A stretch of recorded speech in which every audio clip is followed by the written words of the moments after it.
যেই কথা সুস্পষ্টভাবে ওয়াকারুজ্জামান সেনা কর্মকর্তাদের এক সভায় সপ্তাহখানেক আগে বলেছেন যে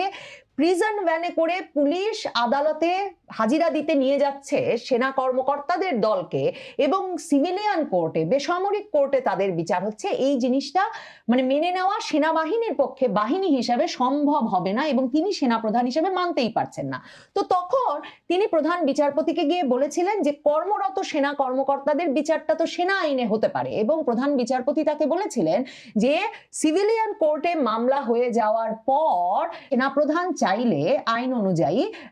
এই আবেদন করতে পারেন সিভিলিয়ান কোর্টে, এবং সিভিলিয়ান কোর্ট হয়তো তখন সেনা আইনে ক্যান্টনমেন্টের ভেতরে বিচারের জন্য ব্যবস্থা করে একটা অনুমোদন দিয়ে দেবে। কিন্তু আন্তর্জাতিক অপরাধ ট্রাইব্যুনাল, তার চিফ প্রসিকিউটর তাজুল ইসলাম, তিনি ভীষণ আটঘাট ভেদে নেমেছেন। এই বিষয়টা এখন সেনাবাহিনীর কাছে পরিষ্কার, কারণ তাজুল ইসলাম মনে করছেন জুলাই আগস্ট আন্দোলনের স্পিরিট বা সেই আন্দোলনের একটা মূল আদর্শিক জায়গা হচ্ছে যে কেউ এই আন্দোলনের বিপক্ষ শক্তি বা এই আন্দোলনের বিচার কাজ সংগঠিত হচ্ছে যে আন্তর্জাতিক অপরাধ ট্রাইব্যুনালে, সেই ট্রাইব্যুনালের বিচারের আওতার বাইরে থাকবে না, এবং এমনকি কোনো বাহিনী নিজেকে বিচারের আওতা মুক্ত বলে মনে করবে না। কাজেই তাজুল ইসলাম সেনা কর্মকর্তাদের বিরুদ্ধে এই মামলাটা করার আগে এমন একটা সংশোধন এনেছেন আন্তর্জাতিক অপরাধ ট্রাইব্যুনালে মাত্র দুদিন আগে একটা প্রজ্ঞাপন দিয়ে, যেখানে তিনি বলে দিয়েছেন, যেই মানে আইনি সংশোধনে তিনি বলে দিয়েছেন যে যেই মাত্র কারো বিরুদ্ধে গ্রেফতারি পরোয়ানা জারি হয়ে যাবে এবং আন্তর্জাতিক ট্রাইব্যুনাল অভিযোগ গ্রহণ করে ফেলবে, সেই ব্যক্তি আরো যা যা করতে পারবে না, তার মধ্যে আরেকটি হচ্ছে সেই ব্যক্তি প্রজাতন্ত্রের আর কোনো কর্মচারী পদে থাকতে পারবে না। তার মানে যেসব সেনা কর্মকর্তার বিরুদ্ধে গ্রেফতারি পরোয়ানা জারি হয়েছে সেদিন, যে 14 জন কর্মরত সেনা কর্মকর্তার বিরুদ্ধেও এই গ্রেফতারি পরোয়ানা জারি হওয়া, আন্তর্জাতিক অপরাধ ট্রাইব্যুনাল এই অভিযোগ গ্রহণ করা মাত্র তাদের কিন্তু চাকরি চলে গেছে। কাজেই সেনাপ্রধান ওয়াকারুজ্জামান যে এখন সিভিলিয়ান কোর্টের কাছে গিয়ে বলবেন যে এই সেনা কর্মকর্তাদের সেনাবাহিনীর আওতাধীনে বিচারের ব্যবস্থা করা হোক, তার আর কোনো সুযোগ থাকছে না। সমস্যা শুধু সেটাই নয়, সেনাবাহিনীর ভেতরে এই আতঙ্ক এখন পরিষ্কার, এবং আন্তর্জাতিক অপরাধ ট্রাইব্যুনালের তরফে এই খবর এখন আসছে সেনাবাহিনীর ভেতরে যে আয়নাঘর কাণ্ডে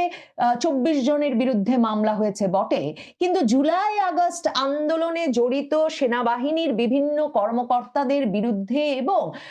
বিভিন্ন স্তরের কর্মকর্তাদের বিরুদ্ধে মামলা আসছে, এবং এই কর্মকর্তাদের তালিকাও প্রস্তুত হয়ে গেছে, তাদের বিরুদ্ধে অভিযোগও প্রস্তুত, চার্জশিট প্রস্তুত, এই গ্রেফতারি পরোয়ানা জারি হওয়া এখন সময়ের ব্যাপার মাত্র। কাজেই শুধু যে 56 জন জেনারেল মানে সেনা কর্মকর্তা, শীর্ষ কর্মকর্তারা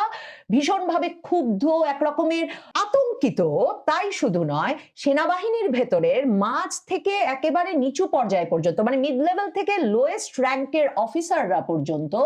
তারা পর্যন্ত এখন একটা অ্যাকশনের অপেক্ষা করছেন তাদের সেনা কর্মকর্তাদের কাছ থেকে। এদের একটা বিরাট অংশ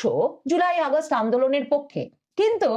এরা সকলেই মনে করছেন যে তাদের অনেকেই তো ডিউটিতে ছিলেন। মানে যেই 3 তারিখ, আগস্টের 3 তারিখ দরবারে দাঁড়িয়ে যে তরুণ কর্মকর্তারা বলেছেন যে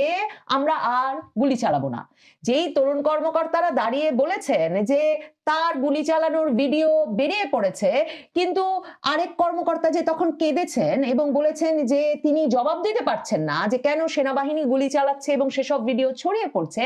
এখন এই সেনা কর্মকর্তারা জানেন যে তাদের সবাইকেও, মানে যারা ঠেকিয়েছেন বাহিনীর সক্রিয় ভূমিকা আগস্টের শুরু থেকে 5 তারিখ পর্যন্ত, এবং 5 তারিখে যারা মার্চ টু ঢাকা কর্মসূচি সফলে সরাসরি ভূমিকা রেখেছেন, সেই সেনাবাহিনীর কর্মকর্তারা এখন বুঝতে পারছেন তাদেরকে কেউ রক্ষা করবে না, এবং আন্তর্জাতিক অপরাধ ট্রাইব্যুনালের চিফ প্রসিকিউটর সহ তাদের মূল আদর্শিক জায়গাটা হচ্ছে যে এই জুলাই আগস্ট আন্দোলনের মূল আদর্শিক জায়গায় হচ্ছে যে কোনো বাহিনীকে মানে এমন আইনি ছাড় দেওয়ার কোনো সুযোগ নাই যার ফলে তারা ভাববেন যে তারা সকল আইন আর বিচারের ঊর্ধ্বে। সেনাবাহিনীর ভেতরে সে কারণে শুধু ওয়াকারুজ্জামান নন, আসলে ঘুম নষ্ট হয়েছে, ঘুম হারাম হয়েছে সকল স্তরের কর্মকর্তাদের। কারণ দেখেন, ডিজিএফআই এর কথাই যদি বলি, ডিজিএফআই এর যে 5 সেনা কর্মকর্তার, 5 সাবেক মহাপরিচালকের বিরুদ্ধে মামলা হলো সেনা গোয়েন্দা সংস্থার, এই 5 জনই কিন্তু এরই মধ্যে সেফ এক্সিট পেয়েছেন, মানে তারা কেউ আর দেশে নাই। নাই, এবং তাদের মধ্যে দুজনকে তো শামস তাবরেজ চৌধুরী এবং হামিদুল হক, এই দুজনকে যেমন আগস্টের পরেও কিন্তু আলাদা পোস্টিংও দেওয়া হয়েছিল এবং দিয়ে ভাবা হয়েছিল যে তারা যেহেতু ভীষণভাবে জুলাই আগস্ট আন্দোলনের পক্ষে ছিলেন, এই হামিদুল হকের সাথে যেহেতু জামায়াতে ইসলামীর সরাসরি রাজনৈতিক সংযোগ ছিল, যেটা তখন বাংলাদেশের পত্রপত্রিকায় এখনো রিপোর্টেড হয়েছে যে তিনি, তার সঙ্গে এই রাজনৈতিক শক্তির সরাসরি মানে একটা সংযোগ ছিল জুলাই আগস্ট আন্দোলনের পক্ষ শক্তি হিসেবে যে রাজনৈতিক শক্তি পরিচিত, এবং তারা সরাসরি ভেবেছিলেন এবং অন্তর্বর্তী সরকার গঠিত হওয়ার পরেও যাদেরকে একরকমের এই সরকারের অংশ বলেই ভাবা হচ্ছিল, যেমন ওয়াকারুজ্জামান গড়ে দিয়েছিলেন, হামিদুল হক, শামস তাবরেজও কিন্তু খুব গুরুত্বপূর্ণ ভূমিকা রাখছিলেন, তারাও কিন্তু টিকতে পারেন না, কিন্তু এদের প্রত্যেককে সেফ এক্সিট দিয়ে দেওয়া হয়েছে। কিন্তু এখন যখন জুলাই আগস্ট আন্দোলনের সময় যারা ডিউটি করেছিলেন সেই কর্মকর্তাদেরকে বা যারা যেই সৈনিকেরা মাঠে ছিলেন তাদেরকে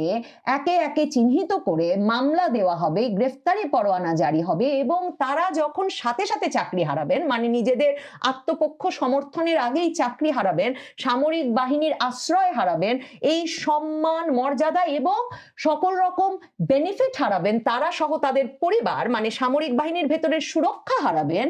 তখন তাদের ভেতরে ভীষণ অস্থিরতা দেখা দিয়েছে। এবং এই বাহিনী এভাবে টিকিয়ে রাখা যাবে বলে মনে করছেন না সেনাবাহিনীর একেবারে মিড লেভেল থেকে লোয়েস্ট লেভেলের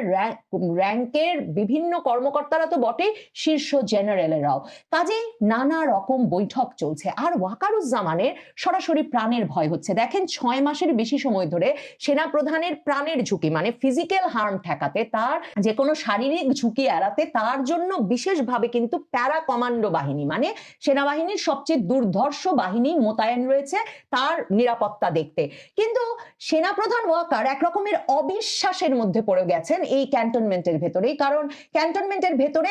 মানে তরুণ কর্মকর্তাদের একটা বিরাট অংশ এখন মনে করছেন যে সেনাপ্রধান ওয়াকার আসলে কোনো সিদ্ধান্ত গ্রহণে সক্ষম নন, তিনি সেনাবাহিনীর মর্যাদা রক্ষায়ও সক্ষম নন। এত মাস ধরে তিনি বুঝিয়ে আসছিলেন যে সেনা কর্মকর্তাদেরকে যে কোনো বিচার, আইন, আদালত এসব থেকে রক্ষা করতে তিনি একটা নেগোসিয়েশনে আছেন তার বসানো ইউনূস সরকারের সঙ্গে। কিন্তু এখন সেনা কর্মকর্তাদের মধ্য থেকে, মানে এই তরুণ কর্মকর্তাদের মধ্য থেকেও সেই বিশ্বাস চলে গেছে, তাদের ভেতরে এই বোধ চাঙা হয়েছে যে সেনাপ্রধান ওয়াকার না পারবেন তাদের সম্মান রক্ষা করতে, না সেনাপ্রধান ওয়াকারের পক্ষে সম্ভব বাহিনীর সম্মান, ইন্টিগ্রিটি রক্ষা করা। কাজেই বাহিনীর একটা কোনো ব্যবস্থা নেওয়া দরকার, এবং সেজন্য তারা নিজেরা বিভিন্ন জেনারেলের সঙ্গে, শীর্ষ কর্মকর্তার সঙ্গে, তাদের কমান্ডিং কর্মকর্তাদের সঙ্গে যোগাযোগ করছেন এবং একরকমের তাদের ক্ষোভ জানাচ্ছেন, এবং ক্ষোভ সামাল দিতে না পারলে একজন কমান্ডিং অফিসারের পক্ষেও কিন্তু তাদের মানে কমান্ড ধরে রাখা সম্ভব হবে না। এই নাটকটা, এই চাপটা, মানসিক চাপটা এখন সেনাবাহিনীর সকল শীর্ষ কর্মকর্তাকে একরকমের বহন করতে হচ্ছে। ওইদিকে ওয়াকারুজ্জামানের সমস্যা হয়েছে, তিনি 9th ডিভিশনে মঈন খানের থাকাটা তিনি আরো বর্ধিত করতে চেয়েছিলেন, কিন্তু আগস্ট পার করে ফেলার পরে ইউনূস প্রমোশন বোর্ডের কোনো কাগজপত্রই না দেখার ফলে ডক্টর ইউনূসের সঙ্গে তিনি সেপ্টেম্বরের শুরুতে যখন সাক্ষাৎ পেয়েছেন, ততদিনে 9th ডিভিশনের জিওসি মঈন খানের চাকরি থেকে অবসরে যাওয়ার সময় হয়ে গেছে। তখন তিনি নিয়ে এসেছেন বগুড়া থেকে আসাদুল হককে 9th ডিভিশন, মানে 9th ডিভিশন খুব গুরুত্বপূর্ণ সাভারে, এবং সেটা রাজধানী ঢাকা সহ এই যে সব স্পর্শকাতর জায়গা, ঢাকা ক্যান্টনমেন্ট, সরকার প্রধানের বাসভবন, রাষ্ট্রপতির বাসভবন সহ এই আশুলিয়া সাভার পুরো এলাকাটা এরা কিন্তু রক্ষা করে, এবং এদেরকে এই জন্য ওল্ড রিলায়েবলস বলা হয় সেনাবাহিনীর ভেতরে। তো সেই 9th ডিভিশন এখন এমন একজনের কমান্ডে যে আসাদুল হকের মনোভাব বুঝবার মতো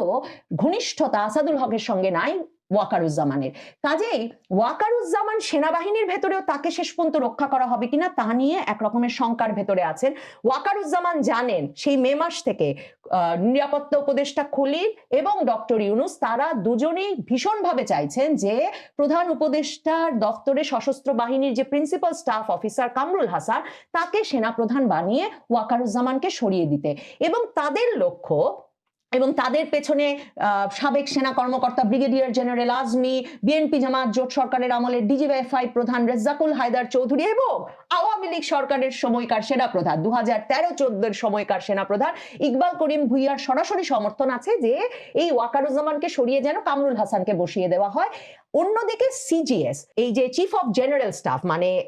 সশস্ত্র বাহিনীতে সেনা প্রধানের পরের যে পজিশনটা যার মনে করা হয়, সেই পদে আছেন হচ্ছে মিজানুর শামীম, এবং মিজানুর শামীম ছিলেন শেখ হাসিনার প্রিন্সিপাল স্টাফ অফিসার সশস্ত্র বাহিনীর। কাজেই শেখ হাসিনার এই ঘনিষ্ঠ সিজিএস কেও সরিয়ে দিতে চায় ইউনূস সরকার। তাদের কাছে এই বিষয়ে তাদের পছন্দ হচ্ছে। আগস্টে এসেই তারা ডিজিএফআই প্রধান বানিয়েছিলেন যাকে, সেই ফাইজুর রহমানকে, যেই ফাইজুর রহমানকে পরে তারা এক ধাপ মানে পদোন্নতি দিয়ে এখন কোয়ার্টার মাস্টার জেনারেল বানিয়েছেন। কাজে তাদের আগ্রহ ওয়াকারুজ্জামানকে সরিয়ে কামরুল হাসানকে বসানো এবং সিজিএস পদে মিজানুর শামীমকে সরিয়ে বসানো, তাদের ঘনিষ্ঠ, তাদের বিশ্বস্ত ফাইজুর রহমানকে বসানোর। এই আগ্রহগুলো জানেন ওয়াকারুজ্জামান। ওয়াকারুজ্জামান বুঝতে পারছেন হয় তিনি থাকবেন, না হলে ইউনূস থাকবেন। আবার সেনাবাহিনীর ভেতরে যেই তরুণ কর্মকর্তারা খেপে বুঝেছেন এবং যে শীর্ষ কর্মকর্তারাও বুঝছেন ওয়াকার দিয়ে কিছু হবে না, তাদের একটা দল চেষ্টা করছেন অন্য কাউকে সামনে নিয়ে, সেনাবাহিনীর ভেতরেই অন্য কাউকে সামনে নিয়ে সেনাপ্রধান ওয়াকারকে সরিয়ে দিতে। সেটা অনেক ক্ষেত্রেই অনেকেই বলছেন এমনকি হতে পারেন বর্তমান সিজিএস মিজানুর শামীমও, মানে যিনি শেখ হাসিনার প্রিন্সিপাল স্টাফ অফিসার ছিলেন। এই পুরো মানে কি থেকে কি হবে, এই আলাপগুলো সেনাবাহিনীর ভেতরে ভীষণভাবে জেঁকে বসেছে এবং এই পুরো আলাপচারিতায় এটা স্পষ্ট যে সেনাবাহিনীর সকল স্তরের কর্মকর্তারা একটা রক্তক্ষয়ের আশঙ্কার মধ্যে একটা দমবন্ধ পরিবেশে আছেন। কারণ তারা মনে করছেন না যে দলে দলে সেনা কর্মকর্তারা প্রিজন ভ্যানে চড়ে সিভিলিয়ান আদালতে বিচারের মুখোমুখি হতে যাচ্ছেন। এই উদ্যোগটা